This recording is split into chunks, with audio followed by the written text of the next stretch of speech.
A United Nations Security Council team arrived in Pakistan on Wednesday. It's no ordinary team though. It's the world body's sanctions committee that's in Islamabad to monitor measures taken by the government against UN-designated terror outfits.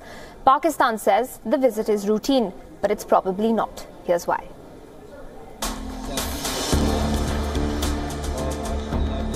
Pakistan's Prime Minister Shahid Abbasi has said his government will act against charities run by Hafiz Saeed. Yeah, the government will take over the charities which are sanctioned and not allowed to operate. As I said, it's a continuing process. And like I said, the implementation speed may have its ups and downs, but we remain committed to the spirit of the sanctions. Saeed is the founder of the Lashkar-e-Taiba, or the LET, a UN-designated terror organization. His quote-unquote charitable organizations, the Falah-e-Insaniyat Foundation and the Jamaat-ud-Dawa, are fronts for the Lashkar-e-Taiba. He is also the mastermind of the 2008 Mumbai terror attack, in which at least 166 people were killed. On Wednesday, two things happened. One, a UN Security Council delegation arrived in Islamabad to check whether Pakistan is complying with sanctions on designated terrorists and terror outfits. The second, Saeed, who is one of those designated terrorists, moved the Lahore High Court to stop the government's plans to seize control of his so-called charities. हमने high court के अंदर writ कर दी है जो खबरें इस वक्त चल रही हैं हुकूमती इक़दामात जो होने जा रहे हैं या वफद यूनाइटेड नेशन का जो आ रहा है. Of late, Pakistan has increasingly felt the heat for its leniency towards terrorism proliferating on its territory. The United States and India have been pointed in their criticism. The UN delegation is expected to pressure Pakistan to act against Saeed, who, despite being designated a terrorist by both the US and UN, operates with freedom in Pakistan. He has been placed under house arrest intermittently since 2008, most recently in 2017. However, a court cleared him of all charges due to the state's failure to provide credible evidence against him. Pakistan has termed the UN team's visit as routine. However, for most observers, the visit isn't that innocuous. In fact, many view the visit as significant, coming at a time when Pakistan is increasingly under pressure for not taking action against terror groups operating on its soil. Bureau Report, WION.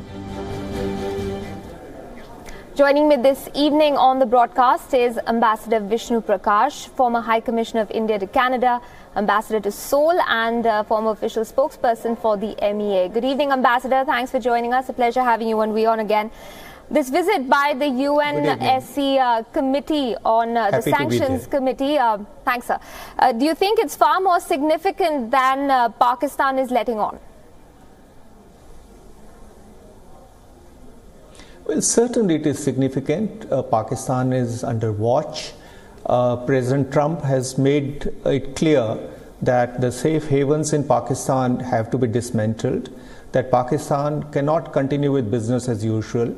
And certainly this, the team that has come to take a view on whether or not Pakistan is in compliance with UNSC sanctions, especially 1267.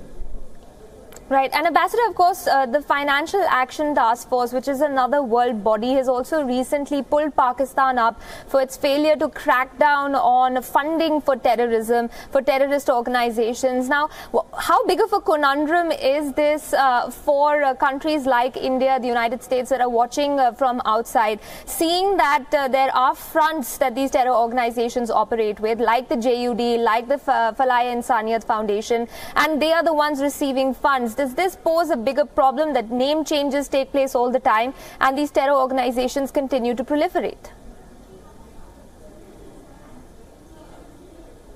Well, it is, but let's face facts. For example, Hafiz Saeed is an asset for the Pakistani deep state. He's like a veritable arm of the Pakistani deep state. He's a good terrorist in their books because he furthers Pakistani agenda, especially the agenda of using terrorism as a state policy. And let's remind ourselves that just last week on the 16th of January, none other than the Pakistani Prime Minister called Hafiz Saeed honorable. In Hindi he said, or Urdu he said, Hafiz Saeed Sahib. Now with that kind of veneration that Hafiz Saeed and his ilk receives in Pakistan, and is so clearly closely intermeshed with the Pakistani system, what do we expect? What we see is nothing but an eyewash, and this dancing, this ducking, this denying will very much continue. Right, Ambassador, I've got time for one last question. It's going to be a long one because I'm finding it very interesting also that, the deep state, at least as far as the military goes, is quite open about its support for organizations like Hafiz Saeed's. But do you find that the civil administration is now dealing with an interesting situation where these people who were propped up earlier as vote banks are now turning into politicians in their own right? They're attracting huge crowds. They're immensely popular in large tracts of Pakistan. So is the civil administration now at a crossroads on dealing with these terror organizations, given the kind of support they get from the deep state? Well, it's the most unfortunate fact that in most of its history, Pakistan has been either de jure or de facto ruled by military. The civilian administration or the civilian government is the weakest link in the governance chain of Pakistan. And what can the civilian administration do? Because when a terrorist, a known terrorist who was the mastermind of the Mumbai terror attack, who has the blood of hundreds of people on his hands, decides to float a political party, they are helpless. The courts will generally support them. The establishment will generally support them. Because there is no way in Pakistan that any establishment army will give up on people like Hafiz Saeed, because they are their assets, and they are also afraid that if the screws are turned on Hafiz Saeed, he will spill the beans.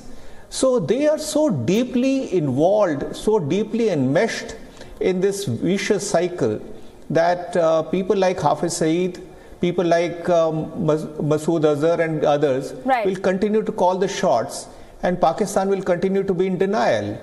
All right, sir. We leave it at that. Ambassador Prakash, thanks so much for joining us this evening and sharing your perspective with us. We're going to leave it at that.